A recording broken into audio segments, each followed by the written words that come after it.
غزل بھی کہتے ہیں، نفسیات دان بھی، اور معاشرے کا نفس شناس کہتے ہیں، اور سب سے بڑھ کر انہیں معلم اخلاق کہتے ہیں، کیونکہ انہوں نے معاشرے کی اصلاح کا بیڑا اٹھایا۔ جس دور میں سعدی گزرے اس وہ 7ویں صدی ہجری کا دور ہے، اور اس وقت چنگیزی ایلخانی جو تھے چنگیزی، وہ ظلم و استبداد کا بازار گرم کیے ہوئے تھے، ہر طرف قتل و غارت ہو رہی تھی، تو معاشرہ اخلاقی پستی کا شکار ہو گیا تھا۔ سعدی شیرازی کی یہ خواہش تھی کہ کچھ ایسا کریں کہ معاشرہ ایک بار پھر حسن خلق سے اپنی جگہ پر واپس آ جائے اور انہیں بلندیوں کو چھونے لگے۔ تو سعدی چاہتے تھے کچھ ایسا کام کریں۔ بہرحال وہ اپنے علم حاصل کرنے کے لیے انہوں نے ملکوں سفر کیا، کیونکہ وہ شیراز کے رہنے والے تھے، اس وجہ سے شیرازی کہلائے۔ سعد بن زنگی کے دربار سے منسلک تھے، اس لیے سعدی تخلص کیا، لیکن انہیں سیر و سیاحت کا بہت شوق تھا اور علم حاصل کرنے کا، اور وہاں پر جو حالات تھے اس کے تحت انہوں نے فیصلہ کیا کہ مختلف جگہوں پر جا کر سیاحت بھی کی جائے اور علم بھی حاصل کیا جائے، اور پھر کچھ ایسا لٹریچر تخلیق کیا جائے، ایسا کچھ کام کیا جائے جو افراد شائستہ یہ جامع باشن کے لوگ جو ہیں اس کو پڑھ کر معاشرے کے بہترین لوگ بن سکیں۔ تو جب سعدی وطن واپس لوٹے تو راستے میں جو بھی تجربات ہوئے، جو بھی چیزیں انہوں نے، یعنی جو ان کے ایکسپیرینسز تھے، انہوں نے سوچا یہ سب کے ساتھ شیئر کرنا چاہیے۔ جب واپس آئے تو لوگوں نے ان سے تقاضا کیا کہ آپ اتنی سیر و سیاحت کے بعد واپس لوٹے ہیں تو ہمارے لیے کیا تحفہ لائے ہیں۔ تو سعدی نے پھر یہ شعر انہیں پڑھ کر سنایا، اور ساتھ انہیں بتایا کہ میں جب ملکوں سفر کیا تو سوچا کہ ان لوگوں کے لیے کیا تحفہ لے کے جاؤں، پھول لے جاؤں تو مرجھا جائیں گے، کوئی اور چیزیں ہوں تو ختم ہو جائیں گی، فنا ہو جائیں گی، تو لیکن میں نے ہر باغ سے جو پھول چنے ہیں ان پھولوں کو ایک جگہ اکٹھا کر کر گلستان کے نام سے ایک کتاب ان کے ہاتھ میں دے دی جائے جو ہمیشہ ایسے ہی رہے۔ اس کا بڑا گلستان کے حوالے سے جو شعر مقدمے میں بھی انہوں نے درج کیا ہے، بیچے کارآیدت ز گل طبقی از گلستان من به بر بارتی، گل همین 5 روز و 6 باشد و این گلستان همیشه خوش باشد۔ یعنی اس پھولوں کے تھال میں سے، یہ پھولوں کا تھال جو ہے، اس میں سے ایک پھول تمہارے کس کام آئے گا؟ از گلستان من به بر بارتی، تو میری گلستان سے ایک صفحہ لے جا، گل همین 5 روز و 6 باشد، پھول تو صرف 5 6 دن تک رہے گا، ون گلستان ہمیشہ خوش باشد، اور یہ گلستان تو ہمیشہ اچھی رہے گی، اس کو کبھی بھی زوال نہیں آئے گا، یہ ہمیشہ رہے گی۔ اور وہی بات کہ گلستان ہی سعدی کی آفاقی شہرت کا باعث بنی۔ اگرچہ سعدی نے 4 دیوان غزل کے یادگار چھوڑے، اور اس سے پہلے 655 میں ایک مصنوعی بوستان بھی لکھ چکے تھے جس کا موضوع اخلاق ہی تھا، لیکن 656 میں جو انہوں نے گلستان لکھی اسے آفاقی شہرت حاصل ہوئی۔ کیونکہ اس کے اندر سعدی نے حکایات کا ایسا انداز اختیار کیا کہ جہاں پر نثر بھی ہے اور نظم بھی۔ اسے بہت خوبصورت الفاظ میں کہتے ہیں کہ گلستان آمیختہ یہ نثر و نظم، یہ نثر و نظم کا بہترین ایک آمیختہ ہے، ایک مربوبہ ہے، ایک اکٹھا اس کے اندر وہ نظر آتی ہیں چیزیں کہ انسان اکتاتا نہیں ہے۔ اور دیکھیے سعدی کی جرت دیکھیں کہ وہ جب اس کی چیپٹرائزیشن کرتا ہے تو اس کے اندر وہ بادشاہوں کو بھی نصیحت کرنے چل پڑتا ہے، درویشوں کو بھی بتاتا ہے کہ کس طرح سے ان کا اخلاق ہونا چاہیے، اور سب سے زیادہ اس کا اپنا ایک اس میں مقولہ جو ضروری نثر بن چکا ہے، کلام خوش تر آن است کہ از دل خیزد و بر دل ریزد، کہ سب سے اچھا کلام وہ ہے جو دل سے اٹھے اور دل میں اتر جائے، اور وہ کون سا ہوتا ہے؟ جو انسان کی پرسنل فیلنگ ہوتی ہے۔ تو سعدی نے اس سفر کے دوران جہاں جہاں لوگوں کی جو جو کیفیات دیکھی اور اس پر خود جو کیفیات طاری ہوئی، اس نے وہ ساری چیزیں سب لوگوں کے ساتھ شیئر کی ہیں تاکہ باقی لوگ بھی ان تجربات سے فائدہ اٹھا سکیں۔ بہرحال سعدی کے معلم اخلاق ہونے کا اندازہ آپ یہاں سے لگائیے کہ اقوام متحدہ کے صدر دفتر پر آج بھی سعدی کے شعرۂ آفاق شعر کندہ ہیں، جو یہ کہہ سکتے ہیں کہ حدیث کا ترجمہ ہے، حدیث پیغمبر اکرم کا ترجمہ ہے۔ بنی آدم اعضای یک دیگرند که در آفرینش ز یک جوهرند، چو عضوی به درد آورد روزگار، دیگر عضوها را نماند قرار. تو کز محنت دیگران بیغمی، نشاید که نامت نهند آدمی. کہ بنی آدم ایک دوسرے کے اعضاء کی مانند ہیں، جو جن کی آفرینش، جن کی پیدائش ایک ہی جوہر سے ہوئی ہے، اور جب جسم کے ایک حصے کو تکلیف ہوتی ہے تو تمام جسم بے قرار ہو جاتا ہے۔ تو جو دوسروں کے دکھ سے بالکل بے غم ہے، جسے دوسروں کے دکھ کا احساس ہی نہیں ہے، تو پھر اسے آدمی کہنا مناسب نہیں ہوگا۔ اور سعدی نے اسی لیے اس نے اخلاقیات کے موضوع پر جب یہ کتاب معاشرے کے سامنے رکھ دی تو پھر یہ بہت ہی بہترین ایک تربیت کا وسیلہ بن گئی۔ وہ انسان کو دراصل سب سے پہلے صدق و اخلاص کا درس دیتا ہے۔ جب تک ہمارے اندر اخلاص اور سچائی نہیں ہوگی، ہم کیسے کسی کے ساتھ بہتر طریقے سے چل سکیں گے؟ اور وہ کہتا ہے کہ سب سے پہلا تعلق ہمارا اللہ کے ساتھ ہے۔ ہم جب ایک وہ کہتے ہیں ہم لوگ کیسی زندگی گزار رہے ہیں کہ معاشرے کے سامنے اپنے ظاہر کو سنوار کر پیش کرتے ہیں، جبکہ باطن میں ہم کچھ اور ہیں۔ اللہ کے لیے روزہ رکھ لیا، لیکن چھپ کر، یعنی جب ایک وہ کہتے ہیں انسان کی کیفیت جو ظاہر پرست ہے یا اپنے ظاہر کو شو کرتا ہے، اس کی شخصیت اس طرح کی ہو جاتی ہے جیسے ایک بچہ ایسا جو روزہ رکھے اور اس کے بعد جو روزہ رکھے اور پھر چھپ کر کھانا بھی کھائے اور یہ ثابت کرے کہ اور یہ ثابت کرے کہ اور اس پر خوش ہوتا رہے کہ کسی کو خوش پتہ ہوتا نہیں رہے کہ کسی کو پتہ نہیں۔ انسان آپس میں اپنے انسان آپس میں اپنے میری آواز واپس آ رہی ہے کسی کا مائک؟ تو جب ہم خود اپنے آپ سے یا لوگوں کے ساتھ سچائی کا تعلق نہیں رکھتے، سمجھتے ہیں کہ انہیں پتہ نہیں ہے، جب اخلاص کا تعلق ہوگا تو چھپ کر کام کرنے کی بات ہی نہیں آئے گی۔ تو پھر وہ لوگوں کے ساتھ بھی اور خدا کے ساتھ بھی کہاں سنسیئر اور کہاں وہ سچا ہوگا۔ اچھا، اس گلستان کی ایک خوبی جو بڑی خوبی ہے جو اس کی شہرت کا باعث ہے اخلاق کے علاوہ، وہ اس کا سجا ہے۔ اس میں مسجع و مکفہ عبارات ہیں۔ آپ دیکھتے ہیں کبھی کبھی ہم دیکھتے ہیں جب ہم آیات کی تلاوت کرتے ہیں تو وہ جو ان کے اینڈ پہ جو قافیے ملتے ہوئے آتے ہیں، ہمیں اس قدر خوبصورت لگتے ہیں، مسحور کر دیتے ہیں۔ اس کتاب میں سعدی نے مکفہ عبارات جو لکھی ہیں وہ اس کی کتاب کا تعارف بن گئی۔ ان کی جو ایک نغمگی کی کیفیت طاری ہوتی ہے وہ لوگوں کو اپنی طرف جلب کرتی ہے توجہ۔ میں نے دراصل یہاں پر آپ سے گفتگو کرنا اردو میں ہی ممکن تھا، اردو کا ترجمہ چنا قاضی سجاد حسین کا۔ یہ اگرچہ بہت پرانا ترجمہ ہے لیکن مکمل ترجمہ اسی طرح سے موجود ہے۔ باقی لوگوں نے گلستان اور بوستان کی حکایات انتخاب کر کے مختلف جگہوں پہ چھاپی، لیکن میں آپ سب کو ایک چیز کہنا چاہوں گی، اگر کبھی زندگی میں موقع ملے تو اس کی 2-4 حکایات فارسی میں پڑھنے کی کوشش کیجیے گا۔ اس کی شیرینی آپ کو جانے نہیں دے گی۔ آپ اس کے you will stick to this book. اس کے مقدمے کی ایک لائن دیکھیے جو جہاں سے آغاز ہو رہا ہے: منت مر خدا اجدا عز و جل که طاعتش موجب قربت است و به شکر اندرش مزید نعمت. هر نفسی که فرو می رود ممد حیات است و چون برمی آید مفرح ذات است. کہ احسان خاص اسی خدائے بزرگ و برتر کے لیے ہے جس کی تابعداری نزدیکی کا سبب ہے، اور اس ہم پر شکر واجب ہے ان 2 سانسوں پر جو ایک اندر جاتی ہے اور ایک باہر آتی ہے۔ اگرچہ بات بہت اچھی ہے، سب سے اچھی، لیکن جو حسن اس کی عبارت کے اندر تھا آپ اسے تبھی انجوائے کر سکتے ہیں جب اس کو فارسی میں پڑھیں گے۔ تو میں نے ایک طرح 2 طرح کی تبلیغیں کر دی، ایک تو یہ کہ اردو ترجمے سے انٹروڈیوس کروا دیا کہ گلستان کی خوبصورتی کو اس طرح سے دیکھیے، اور دوسرا یہ کہ کبھی ممکن ہو تو فارسی میں پڑھیے۔ اس کے گلستان کے 8 باب ہیں۔ پہلا ہے در سیرت پادشاہان، دوسرا در اخلاق درویشان، تیسرا ہے فضیلت قناعت، چوتھا فوائد خاموشی، 5واں باب ہے عشق و جوانی، چھٹا ہے ذوق پیری، 7واں تاثیر تربیت، اور آخری اور 8واں باب ہے در آداب صحبت۔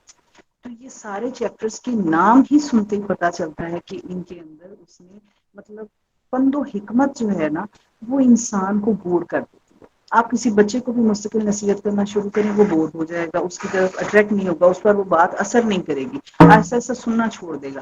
لیکن Saadi has given us sugar coated pills. ایسے نہیں کھلائی اس نے ہمیں، کڑوی گولیاں ہیں لیکن بہت ہی خوبصورت میٹھی اس میں لپیٹ کر کھلا دیا ہے کہ ہم بڑے مزے سے نکل جاتے ہیں، ان کو مزہ آتا ہے اس کو پڑھنے میں۔ تو اس نے دیکھیے پہلا چیپٹر اس کا ہے در سیرت بادشاہان۔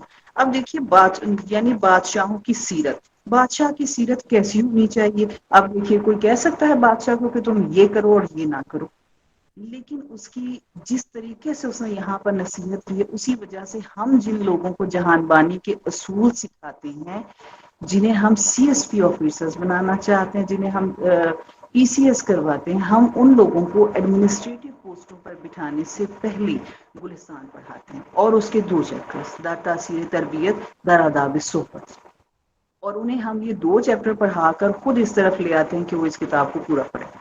تو کیونکہ بات کرنے کے آداب تو سب کے لیے ضروری ہے، اور تربیت جو ہے وہ انسان کی شخصیت کے لیے تعلیم کے ساتھ تربیت سب سے ضروری ہے۔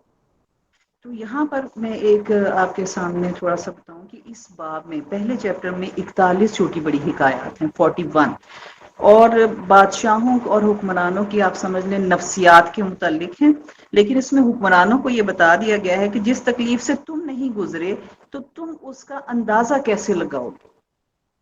بادشاہ کبھی بھوکا نہیں رہا، بھوکا رہے گا تو اسے بھوک کا احساس ہوگا، جس طرح ہم سب پیسے والوں کو، لوگوں کو، صاحب استطاعت کو، بادشاہ کو جو مسلمان ہے اس پر روزہ فرض کیا تھا تاکہ وہ اس بھوک کے عالم میں سے گزرے گا تو اسے اندازہ ہوگا کہ جس کے پاس روٹی نہیں اس کی کیا حالت ہے۔ سعدی نے یہاں پر ایک حکایت میں آپ کے سامنے تھوڑا سا ترجمہ اس میں سے پڑھ دیتی ہوں کیونکہ آپ کو ترجمے سے انٹروڈیوس کروا رہے ہیں۔ تو یہ کتاب میرے پاس موجود ہے، اس میں سے میں آپ کو پہلی حکایت اس کی پڑھ دیتی ہوں۔ ایک بادشاہ ایک اجمی غلام کے ساتھ کشتی میں بیٹھا ہوا تھا۔ اب غلام کیونکہ پہلے کشتی میں نہیں بیٹھا تھا تو اس نے پانی دیکھتے ہی شور مچانا شروع کر دیا، وہ رونے دھونے لگا، اس نے شور ہوا کیا۔ بادشاہ کا جو سارا عیش و مزہ تھا وہ کرکرا ہو گیا، اس نے کہا یہ کیا، یہ تو شور کیے جا رہا ہے، اس کا کیا حل کیا جائے۔ تو اب دیکھیے کہ پیغام بادشاہ کو دے رہا ہے لیکن کہانی غلام کی بیان کر رہا ہے، اور اس سے بادشاہ کو کیا سبق ملتا ہے۔ اچھا، بادشاہ نے اپنی جو اس کا مزہ کرکرا ہو رہا تھا اس نے کہا اس شخص کو دریا میں پھینک دو۔ انہوں نے جب اس کو دریا میں پھینکا تو وہ خوف سے وہ کشتی کے کناروں کو پکڑ کر اس کے ساتھ لٹک گیا کہ مت پھینکے۔ تھوڑی دیر اس کو غوطے دلوائے پانی میں اور پھر اس کو بالوں سے پکڑ کے نکال کر کشتی میں واپس بٹھا لیا گیا۔ اب جب وہ کشتی میں بیٹھا تو وہ پرسکون ہو کر بیٹھ گیا، آرام سے بیٹھ گیا، کیونکہ اب وہ پانی میں ڈوبنے کی کیفیت کو چکھ چکا تھا، اس کا مزہ۔ اب اس سے کشتی کی عافیت جو ہے نا اس کی سمجھ آ چکی تھی کہ یہاں اب میں بیٹھا ہوں، یہ پرسکون جگہ ہے۔ تو بات کیا ہے کہ ہم جب سکون کی حالت میں ہیں تو ہم پر شکر واجب ہے، کیونکہ ہم مشکل سے گزرے نہیں، اس لیے ہمیں اندازہ نہیں ہے کہ مشکل میں ہونا کیسا ہے۔ تو انسان کو جہاں اس نے مقدمے کے شروع میں ہی کہا کہ شکر واجب ہے، تو یہاں وہ بادشاہ کو کس طرح سے بتا رہا ہے کہ اس نے کہا تو غلام کی صورت میں کہ قدر سلامتی کسی دانت کہ قدر عافیت کسی دانت کے بے مصیبتی گرفتار آید، کہ عافیت کی قدر وہی جانتا ہے جو کسی مصیبت میں گرفتار ہوا ہو، جب تک وہ اس مصیبت سے نہیں گزرتا وہ اس کی اہمیت کو نہیں جانتا۔ دوسرا چیپٹر جو ہے وہ اخلاق درویشان کے حوالے سے ہے۔ آپ دیکھیے درویش کا اخلاق کیسا ہونا چاہیے۔ یہ تو ویسے ہی ایک بات ہے کہ درویش، ہمارے یہاں جو درویش ہیں، درویش یعنی در در جا کر اکٹھا کرنے والا، جو اپنے نفس کو دبا دیتا ہے، اپنے نفس پر غالب ہوتا ہے۔ لیکن یہ کچھ لوگ کہتے ہیں تھا درویش، یعنی در در جا کر موتی جمع کرنے والا۔ اب جو موتی جمع کرنے والے ہیں وہ تو ہے نہیں، درویش ہی موجود ہیں، اور ان درویشوں میں بھی صرف وہ گداگر موجود ہیں، جو درویش حقیقت میں ہے وہ موجود نہیں ہے۔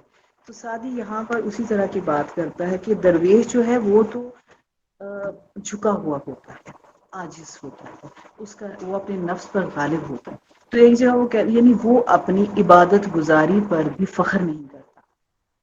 تو سعدی کی ایک حکایت آپ نے شاید سن رکھی ہو، بہت معروف ہے، کہ مجھے یاد ہے کہ بچپن میں بڑا عبادت گزار اور شب بیدار تھا اور زہد و پرہیزگاری پر فریفتہ۔ چنانچہ ایک رات کو والد کی خدمت میں بیٹھا تھا اور تمام شب نہ سویا تھا، اور قرآن شریف بغل میں لیے ہوئے تھا، اور کچھ لوگ ہمارے چاروں طرف سو رہے تھے۔ والد صاحب نے عرض کی کہ اس جماعت میں سے کوئی بھی نہیں اٹھتا۔ میں نے والد سے عرض کیا کہ اس جماعت میں سے کوئی بھی نہیں اٹھتا کہ 2 رکعتیں پڑھ لے، ایسے سوئے ہیں کہ گویا مرے پڑے ہیں۔ انہوں نے فرمایا، اے بیٹا، اگر تو بھی سو جاتا تو اس سے بہتر تھا کہ لوگوں کی غیبت کرتا۔ اب یہ ایک درویش کو بتا دیا کہ اپنی عبادت پر بھی فخر کرنا کچھ نہیں، اور اگر آپ اپنی عبادت کی وجہ سے دوسروں کو نیچا سمجھ رہے ہیں اور یہاں غیبت کا پہلو بھی دے دیا تو اس سے کیا فائدہ۔ تیسرا چیپٹر فضیلت قناعت کے حوالے سے ہے، اس میں 28 حکایات ہیں۔ یہ جو پیچھے میں نے ابھی بتایا آپ کو اخلاق درویشان، یہ سب سے بڑا چیپٹر ہے، اس میں تقریباً 49 حکایات ہیں، اور فضیلت قناعت 28 حکایات پر مشتمل ہے، اور اس کی ہر حکایت میں، اس سے پہلے لوگوں کا یہ طریقہ کار تھا کہ کوئی چیز لکھتے تھے تو کسی اور شاعر کا شعر درج کرتے تھے، لیکن سعدی نے اپنی ہی حکایت کے ساتھ اس سے ملتا جلتا شعر خود کہا اور لکھا۔ جیسے آج کے دور میں ویسے ایک بات کر رہی ہوں، شعر العجم موجود ہے شبلی نعمانی کی۔ شبلی نعمانی نے ہر شاعر کا تعارف کرواتے ہوئے بیچ میں دوسرے کسی بھی شاعر کا شعر دیا ہے، جس کی وجہ سے لوگ الجھ جاتے تھے کہ یہ شعر کس کا ہے، اور یہی چیز شعر العجم کی کمزوری کا باعث بنی ہوئی ہے۔ اور اب دوبارہ سے ان پرچیز کر کے ان کی حواشی و تعلیقات لکھی جا رہی ہیں کہ لوگوں کو بتایا جائے یہ شعر شبلی نعمانی کے نہیں یا کس کے ہیں، ان کو واضح کیا جائے۔ تو یہاں اس کی کتاب کی خوبی یہ ہے کہ یہ ساتھ ساتھ اپنے ہی نظم کا پیغام لگاتے ہیں۔ میں یہاں پر یہ بھی آپ نے حکایت سن رکھی ہوں، میں وہ حکایات نکالتی ہوں جو آپ کو اندازہ نہیں ہے کہ آپ کسی نہ کسی طرح سازش سے ان ٹچ ہیں۔ آپ ہمارے معاشرے میں کسی بھی شخص سے پوچھ لیں، بزرگوں سے بات کر لیں، وہ گلستان کی پہچان ہے۔ مولوی، رومی اور ساتھی کو تقریباً ہر کوئی آپ کے سامنے کوٹ کرے گا۔ اس میں سے ضرب الامثال جو ہے، اندک اندک کھیلی شوادی، یعنی تھوڑا تھوڑا مل کر بہت زیادہ ہو جاتا ہے، ایسی چیزیں بہت سے جو مقولے ہیں، یعنی بزرگی بے عقل است نہ وصال، بزرگی عقل سے ہے نہ کہ عمر سے، یہ سب اس گلستان میں سے بہت معروف ضرب الامثال بھی ہیں۔ اب یہ حکایت آپ نے سن رکھی ہوگی کہ عجم کے ایک بادشاہ نے ایک ماہر طبیب کو حضور صلی اللہ علیہ وسلم کی خدمت میں بھیجا۔ کئی سال عرب کے ملک میں رہا، کوئی شخص تجربے کے لیے بھی اس کے پاس نہیں آیا اور اسے کسی قسم کا علاج نہیں کروایا۔ حضور صلی اللہ علیہ وسلم کے پاس آیا اور شکایت کی کہ اس خادم کو خاص طور پر تو آپ کے ساتھیوں کے علاج کے لیے جناب کی خدمت میں بھیجا گیا ہے۔ اس مدت میں کسی نے میری طرف توجہ نہیں کی کہ میں متعینہ خدمت انجام دیتا۔ حضور نے فرمایا، ان لوگوں کا ایسا طریقہ ہے کہ جب تک بھوک مجبور نہیں کرتی نہیں کھاتے، اور ابھی بھوک باقی ہوتی ہے کہ کھانے سے ہاتھ کھینچ لیتے ہیں۔ طبیب بولا کہ تندرستی کا یہی سبب ہے۔ دربار کی زمین کو بوسہ دیا اور چلا گیا۔ سخن آنگاہ کند حکیم آغاز، یا سرانگشت سوی حکم دراز، که زنا گفتنش خلل آید، یا زنا خوردنش به جان آید. لاجرم حکمتش بود گفتار، خوردنش تندرستی آرد بار۔ دانا آدمی بات اس وقت شروع کرتا ہے یا تو روئی لقمہ کی طرف اس وقت ہاتھ بڑھاتا ہے جب کہ اس کے بولنے سے کوئی نقصان نہ ہو، بات اس وقت کرتا ہے جب اس کے بولنے سے کوئی نقصان نہ ہو، اور کھانے کی طرف اس وقت ہاتھ بڑھاتا ہے جب تک وہ مرنے نہ لگے۔ پھر لامحالہ اس کا بولنا دانائی ہوگا اور اس کا کھانا تندرستی کے لیے بانور ہوگا۔ اسی طرح چوتھا چیپٹر، یہ بڑا ہی دلچسپ اور مزے کا چیپٹر ہے، یہ فوائد خاموشی کے بارے میں۔ یہ باب 14 حکایات پر مشتمل ہے۔ خاموشی کے فوائد کے بارے میں بیان کیا کہ بولنے سے پہلے 1000 بار سوچیں کہ بات منہ سے نکل گئی تو واپس نہیں آئے گی، اور وہاں بات کریں جہاں آپ کو بلوایا جا رہا ہے، آپ کا بولنا ضروری ہے، اور جہاں پر آپ کا بولنا ضروری نہیں ہے وہاں پر بات مت کریں، کیونکہ اگر جہاں آپ کو بولنے کے لیے کہا کہ آپ خاموش رہیں تو آپ کا نہ بولنا ٹھیک نہیں ہے، اور جہاں بولنا ہے آپ چپ رہے تو وہ حماقت ہوئی۔ تو اس لیے اس باب میں سے ایک میں آپ کے سامنے بڑی مزے کی حکایت سنا رہی ہوں آپ کو۔ ایک شخص ایک مسجد میں اس طرح سے اذان پڑھتا تھا کہ سننے والوں کو اس سے نفرت ہوتی تھی۔ مسجد کا منتظم ایک نیک سیرت منصف امیر تھا، وہ نہیں چاہتا تھا کہ رنجیدہ دل ہو۔ اس نے کہا، اے جوان مرد، اسی مسجد کے پہلے کچھ مؤذن ہیں جن میں سے ہر ایک کو میں 5 دینار پینشن دیتا ہوں، تیرے لیے 10 دینار مقرر کرتا ہوں، کہیں دوسری جگہ چلا جا۔ اس پر سمجھوتا ہو گیا۔ تھوڑے دن بعد وہ مؤذن ایک راستہ میں اس امیر سے ملا اور کہنے لگا کہ اے آقا، آپ نے میرے اوپر کہ 10 دینار مقرر کر کے مجھے جگہ سے علیحدہ کر دیا، اس لیے کہ جس جگہ میں گیا ہوں وہ مجھے 20 دینار دے رہے ہیں کہ دوسری جگہ چلے جاؤ، اور میں نہیں مان رہا ہوں۔ امیر ہنس پڑا اور بولا ہرگز نہ ماننا، اس لیے کہ وہ تمہیں 50 دینار دینے پر آمادہ ہو جائیں گے۔ تو وہ کیونکہ اس کی آواز اچھی نہیں، تو اس نے کہا تم کیا 20، کیا تمہیں وہ 50 بھی دے دیں گے، اس لیے کہ اس کی آواز ہی ایسی تھی۔ اب یہ اس نے انتہائی خوبصورت طریقے سے ایک حکایت کوٹ کر کے سامنے والوں کو پیغام دے دیا کہ اگر آپ کی آواز قریب الصوت ہیں، آپ سوچ لیں کہ آپ کی وجہ سے لوگ دین سے ہی پھر جائیں، تو اس سے بہتر ہے آپ نہ بولیں۔ 5واں چیپٹر عشق و جوانی کے حوالے سے ہے۔ میں یہاں بول تو رہی ہوں لیکن بڑا مس کر رہی ہوں، کاش سامنے لوگ جو موجود ہوتے ہیں تو ان کے جو ایکسپریشنز آتے ہیں کہ انہیں یہ کیسا لگ رہا ہے وہ بہت اچھا ہے۔ یہاں تو میں اپنے آپ کو دیکھ کے آپ کو کہانیاں سنا رہی ہوں۔ 5واں باب جو ہے اس میں 21 حکایات ہیں۔ عشق و جوانی اس کا موضوع ہے۔ اس چیپٹر میں سعدی نے عشق مجازی کی شدت اور درپیش مسائل وغیرہ کے بارے میں بات کی ہے۔ میں اس میں سے ایک بچ بچا کے ایک حکایت کا انتخاب کیا، باقی حکایات آپ خود پڑھ لیجئے گا تاکہ آپ اس کے ترجمے کو ایک نظر دیکھیں ضرور۔ ایک طوطی کو ایک کوے کے ساتھ پنجرے میں بند کر دیا گیا۔ اس کی بدصورتی کے نظارے کی وجہ سے وہ تکلیف میں رہتی تھی اور کہتی تھی یہ کیا مکروہ چہرہ اور غصہ کے قابل ہے حیت اور قابل لعنت منظر اور بھدے اخلاق و عادات ہیں۔ اے جدائی کے کوے، کاش مجھ میں اور تجھ میں مشرق اور مغرب کی جدائی ہوتی۔ تو اللہ صباح بارویت و ہر کے برخیزد، صباح روز سلامت برو مسا باشد۔ جو صبح صبح تیرا چہرہ اٹھ کر دیکھ لے اس پر سلامتی کے دن کی صبح بھی شام جیسی ہو جائے گی۔ خیر اس کے آگے وہ کہتا ہے تجھ جیسا بد نصیب ہی تیری صحبت کو چاہیے تھا، لیکن تجھ جیسا دنیا میں کہاں ہوگا، تم اس کے ساتھ ہی جاؤ۔ اس سے زیادہ تعجب کی بات یہ ہے کہ کوا بھی طوطی کے پڑوس کی وجہ سے جان سے عاجز آ گیا تھا۔ رنجیدہ ہو کر لاہور پڑھتے ہوئے زمانہ کی گردش کی شکایت کرتا تھا اور افسوس کے ساتھ ایک دوسرے سے ہاتھ ملتا تھا کہ یہ کیا اوندھا نصیبہ ہے اور پست مقدر ہے، میرے مرتبہ کے لائق تو ہی تھا۔ میں کسی کوے کے ساتھ ہوتا اور کسی باغ کی دیوار پر ٹہلتا پھرتا۔ پارسا را بس ان قدر زندان کہ ببد ہم طویل یہ رندان۔ پارسا کے لیے تو یہی قید کافی ہے کہ اس کو رندوں کے ساتھ بند کر دیا جائے۔ نہ معلوم مجھ سے کیا گناہ سرزد ہوا ہے جو مجھے اس کے زمانے نے مجھ کو اس جیسے بے وقوف کی صحبت میں، جو کہ خود سرا ناجنس بےہودہ بکواس کرنے والا، یہ طوطے کے بارے میں کہہ رہا ہے، اس کے ساتھ بند کر دیا ہے۔ وہ بھی اسے نہیں پسند کر رہا اور یہ بھی نہیں، جو اپنے طور پر سمجھتی ہے کہ میں خوبصورت ہوں مجھے اس کے ساتھ نہیں بند کرنا چاہیے تھا۔ تو وہ دونوں ہی ایک دوسرے کو اسی طرح سمجھ رہے ہیں، پسند وہ اس کی شکل کی وجہ سے اور وہ اس کی باتوں کی وجہ سے۔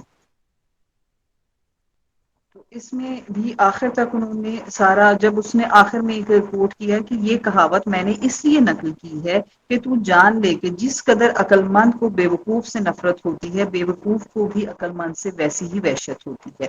بعض یعنی حکایات کے آخر میں سعدی نے خود بخود نتیجہ بھی درج کیا ہوا ہے اور کئی جگہوں پر آپ پر چھوڑا ہے کہ آپ خود اس کا نتیجہ نکالیں۔ باب ششم در ذوف پیری، بڑھاپے اور ضعیفی اور بیماریوں کے حوالے سے حکایات درج کی ہیں اور یہ بھی آپ کے خود پڑھنے سے تعلق رکھتا ہے۔ میں اس میں سے ایک مختصر سا چھوٹی سی حکایت ہے وہ آپ کے سامنے پڑھتی ہوں کہ عقل مندوں کی ایک جماعت کے ساتھ دمشق کی جامع مسجد میں ایک بحث کر رہا تھا۔ ایک جوان آیا اور کہنے لگا کہ اس مجمع میں کوئی ہے جو فارسی زبان جانتا ہو۔ سب نے میری طرف اشارہ کیا۔ میں نے اس سے کہا خیر تو ہے؟ اس نے کہا ایک 150 سالہ بوڑھا نزاع کے عالم میں ہے اور فارسی زبان میں کچھ کہہ رہا ہے اور ہماری سمجھ میں نہیں آتا، اگر کرم کر کے تکلیف فرمائیں تو اجرت ملے گی، شاید وہ کوئی وصیت کر رہا ہے۔ جب میں اس کے سرانے پہنچا وہ یہ شعر پڑھ رہا تھا۔ اب یہ شعر سعدی کا اپنا ہے لیکن وہ آپ کو وہ حکایت سنا رہا ہے، اس کے اندر ایک نظم کا پیوند لگا کر حسن بنا رہا ہے کہ آپ اس کے ساتھ جڑے رہیں۔ دمی چند گفتم برآرم به کام، دریغا که بگرفت راه نفس، دریغا که بر خوان الوان عمر، دمی چند خوردیم و گفتند بس۔ میں نے کہا کہ عیش کے ساتھ چند سانس لے لوں، افسوس کی سانس کی نالی بند ہوگی۔ افسوس کی زندگی کے طرح طرح کے کھانوں کے دسترخوان پر میں نے چند لقمے ہی کھائے تھے کہ کہہ دیا بس کرو۔ یعنی بڑھاپا اور ضعیفی طاری ہو گئی، موت آ گئی سر پر، لیکن وہ سمجھ رہا تھا کہ یہ میں نے بہت کم وقت گزارا ہے. یعنی چیپٹر زوفو پیری کا ہے، لیکن اس کے اندر بھی ایک میسج ہے کہ زندگی ختم ہو جانے والی ہے، جتنی بھی عمر ملے گی ایسا ہی لگے گا. عمر کی حرص بڑھتی ہی چلی جاتی ہے، یہ ختم نہیں ہوتی. تاثیر تربیت 7واں چیپٹر ہے. اس میں 19 حکایات ہیں. اس میں ایک وزیر کے لڑکے کی حکایت درج کی ہے کہ وہ بڑا بے عقل تھا. اس نے اس کو ایک عقل مند کے پاس بھیجا کہ اس کی خاص طور پر تربیت کرے کہ شاید یہ عقل مند ہو جائے. ایک زمانہ تک اس کو پڑھایا گیا لیکن اس پر کوئی اثر نہیں ہوا. تو اس کے آگے وہ اس کی بیان کیا کر رہا ہے وجہ کہ ہیچ سیکل نکو نہ دانت کر آہنیرا کے بد گور باشد. کوئی اچھی کلی نہیں چڑھا سکتا اس لوہے پر جو نکما ہو، جس کی فطرت ہی ایسی اس کو نہیں ٹھیک کیا جا سکتا. لیکن تربیت کے حوالے سے اس نے مزید جو بتایا ہے کہ تربیت زیر تربیت لا کر شخصیت کو چینج کیا جا سکتا ہے. تربیت کا بڑا عمل دخل ہے، لیکن اسی کے دوران بیچ میں کچھ ایسی حکایات نہیں تو وہ کہتا ہے ممکن نہیں کہ اگر اس کے وہ جوہر قابل ہی نہیں ہے تو کیسے. چن ببد اصل جوہری قابل تربیت را درو اثر باشد. جب کسی کے اصل میں قابل جوہر ہوتا ہے تربیت کا اسی پر اثر ہوتا ہے. سگ بے دریا یہ ہفتگان بشوج چن کے تھر شد پلید تر شد. کہ کتے کو 7 دریاؤں میں بھی غسل دے دو تو وہ جتنا گیلا ہوگا اتنا ہی پلید ہوگا. اور یہ شعر تو ہمارے یہاں بہت مشہور ہے. خر عیسیٰ گرش پہ مکھ رود چن بیاید ہنوز خر باشد. کہ عیسیٰ کے گدھے کو اگر مکہ میں بھی لے جائیں تو جب وہ واپس آئے گا پھر گدھے کا گدھا ہی ہوگا. آخری چیپٹر جو باب ہشتم در آداب صحبت، یعنی آداب صحبت کا مطلب ہے صحبت کرنا گفتگو کرنا، یعنی گفتگو کے آداب کے بارے میں ہے کہ وہاں بات کریں جہاں پر آپ کی بات کی ضرورت ہے. یہاں پر سب سے میں ایک مختصر سا 2 لائنیں پڑھتی پھر وہ شعر جو آپ لوگوں نے بہت سن رکھا ہے وہ بولتی ہوں کہ جس عقل مند سے جاہلوں کے مجمع میں بات نہ ہو سکے اس پر تعجب نہ کرو. بعض اوقات عقل مند لوگ یعنی اچھا بولنے والا پریشان ہو جاتا ہے کہ میری بات سنی نہیں جا رہی تو کہتے ہیں جاہلوں کے مجمع میں بات نہ ہو سکے تو اس پر تعجب نہ کر، اس لیے کہ سارنگی کی آواز ڈھول کے شور میں نہیں نکلتی اور عنبر کی خوشبو لہسن کی بدبو میں دب جاتی ہے. بلند آواز نادان گردن افراخت کے دانا را به بی شرمی انداخت. نمی داند که آهنگ حجازی فروماند ز بانگ طبل غازی. بلند آواز نادان نے گردن ابھاری کہ عقلمند کو بے شرمی سے دبا لیا. وہ یہ نہیں جانتا تھا کہ حجازی نغمہ غازی کے ڈھول کی آواز سے دب جاتا ہے. گوہر اگر کیچڑ میں گر جائے تو بھی قیمتی ہے اور گرد اگر آسمان پر چڑھ جائے تو بھی بے قیمت ہے. صلاحیت جو ہے وہ بدون تربیت قابل افسوس ہے اور تربیت بدون صلاحیت ضائع جاتی ہے. اسی طرح اس نے کہا چونکہ را طبیعت بھی ہنر بود پیمبر زادگی قدرش نیافزود. چونکہ کنعان کی طبیعت بے ہنر تھی تو پیغمبر کی اولاد ہونے سے اس کا مرتبہ بڑھ نہ پایا. ہنر بنماش اگر داری نہ گوہر گل از خار است ابراہیم از آذر. اگر ہنر رکھتا ہے تو اس لیے کہ پورے طریقے سے مشکان است که خود بگوید نه آنکه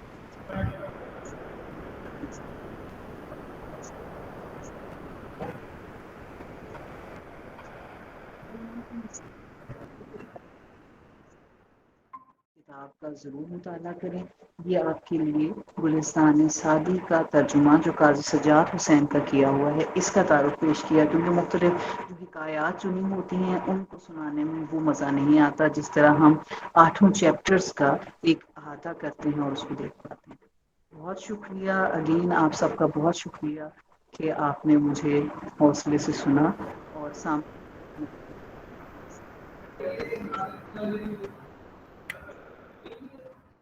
ڈاکٹر صاحبہ thank you so very much. اور آپ کا اتنی شاندار گفتگو، بس کچھ انٹرپشنز تو تھیں لیکن اوور آل سب باتیں سننے کا موقع مل گیا. میرا سوال یہ ہے کہ آج کے جو کلچرل لائف ہے، ایک تو ہے جیسے شعبہ فارسی کے لوگ ہیں، لیکن جس کو ہم پاپولر کلچر کہتے ہیں ہمارے ملک میں یا دنیا بھر میں، تو اس میں آج بھی کیا مختلف اوتاروں میں سعدی شیخ سعدی کی جو وزڈم ہے آپ کے سامنے آتی ہے کہ وہ ابھی بھی اپنی اثر پذیری رکھتی ہے اور مختلف پرتوں کے اندر وہ اپنا ایک جو کام ہے وہ دکھا رہی ہے؟ بالکل سر، آج بھی گلستان کسی نہ کسی طرح ہمارے نصابات کا حصہ ہے، اور صرف پاکستان میں نہیں، انڈیا میں بلکہ باہر کے تمام ممالک میں، جیسے میں نے آپ کو بتایا نیو یارک میں اس کے شعر سعدی کے کندہ ہیں۔ اور ہم یہی دیکھتے ہیں ان کو جب تک یہ اخلاقی کتابیں پڑھائی نہ جائیں تو معاشرے میں ایک جو بہتری ہے وہ نہیں آ سکتی۔ اور میں تو یہی دیکھتی ہوں کہ ان کا اثر جو ہمارے بزرگ ہیں جب ہمیں بولنا سکھاتے تھے نا، میری والدہ نے مجھے سب سے پہلے کریمہ سعدی سکھایا، کریمہ بے بخشاش برحال ماں کے ہنسی مسیرے کمند ہوا۔ تو یہ سارے جو بھی ہمارے بزرگ ہمیں جن سے بھی میں آج تک ملی، میں حیران ہوتی ہوں کہ میں ایک صاحب سے ملی جو بالکل پڑھنا نہیں جانتے، تو وہ بھی کہہ رہے تھے وقت پیری گرگ سالم بھی شبد پرہیزگار، کے بڑھاپے کے وقت یعنی بوڑھا بھیڑیا جو ہے وہ پرہیزگار ہو جاتا ہے۔ یعنی عام لوگوں کو یہ چیزیں یاد ہیں، اور میں سمجھتی ہوں کلچرلی بھی یہ بہت ریچ ہے اس کے اندر، جو جس طرح سے ہمارے معاشرے میں بگاڑ کا باعث جو چیزیں بن رہی ہیں یہ انہیں کنٹرول کرتی ہیں۔ اور ہم اپنے آپ کو دیکھیں کہ جہاں اگر ہم معاشرے کے ایسے افراد ہیں جو اس کے لیے کچھ اچھا کام کر رہے ہیں، تو اس سے اندازہ لگائیے کہ گلستان کی کتنی آپ سمجھیں گے کہ اہمیت ہے۔ اور ہم نے تو ارد گرد یہی دیکھا کہ اس کو یہ ابھی بھی پڑھائی بھی جا رہی ہے، ہمارے بچوں کو اسکولوں میں بھی پڑھائی جا رہی ہے، میرے بچوں کے نصاب میں شامل ہے گلستان کریسنٹ ماڈل میں۔ تو بہت شکریہ، مجھے نہیں اندازہ میں آپ کے سوال کے مطابق جواب دے پائی ہوں۔ جی جی بالکل، بہت شکریہ۔ اچھا، ایک میں اس بارے میں آخری ڈاکٹر فائقہ کی اجازت سے وہ یہ میں پوچھنا چاہوں گا کہ جیسے یہاں مختلف شعبے کے طلباء اور اساتذہ شامل ہیں، تو اب اس حوالے سے آپ چونکہ پرشین کے اسکالر ہیں اور آپ نے شیخ سعدی پر تحقیق بھی یقیناً کی ہوئی ہوگی، تو آپ کا ویژن کیا کہتا ہے کہ کس انداز سے ہم شیخ سعدی کے وزڈم کو آج اگلی جنریشنز تک منتقل کرنے میں ہم کیا کردار ادا کر سکتے؟ جس طرح ہم باقی تمام سبجیکٹس کو یعنی ان کی پبلسٹی کر رہے ہیں اور پڑھانا چاہتے ہیں، ہم نے ایک میکینیکل سا بنا دیا ہوا سب کچھ، تو ہم اسے شامل کریں۔ میں نے خود جن کانفرنسز میں شرکت کی ان میں سے ایک جینڈر اسٹڈیز میں تھی، جس میں خواتین کے حوالے سے گفتگو کرنا تھی، فیمنزم سعدی کی تحریر میں کتنا ہے، اس میں جو خواتین کو اہمیت دی ہے ان کے بارے میں جو ڈسکشن کی، آپ دیکھیے وہاں پر وہ ایک بہترین مقالہ تھا جو میں نے وہاں پر پڑھا اس بیک گراؤنڈ میں۔ دوسرا جو سعدی کا یہ جو ہمارا جو حکومت کا نظام ہے، اس کے حوالے سے بھی سعدی کو اس پرسپیکٹو میں بھی ایک آرٹیکل میں نے اس پر بھی کام کیا کہ کس طرح سے انہوں نے یعنی حکومت میں ان کی جو سلطنت کا ایک یہ دیتے ہیں نا، ایک نقشہ کھینچتے ہیں، وہ کس طرح کا سامنے آتا ہے۔ تو اس حوالے سے میں یہ سمجھتی ہوں کہ مختلف ڈپارٹمنٹس میں اگر سعدی کو ڈفرینٹ پرسپیکٹوز کے ساتھ، اس کے ڈفرینٹ ایسپیکٹس کے ساتھ ہم پڑھائیں تو یہ بہت اچھا ہوگا، بہت اچھا ثابت ہوگا۔ اور میرے نالج میں ہے کہ اکنامکس ڈپارٹمنٹ میں بھی پڑھائی جا رہی ہے فارسی اور گلستان وغیرہ، اور بھی کچھ ڈپارٹمنٹس ہیں جہاں سے پتہ چلا۔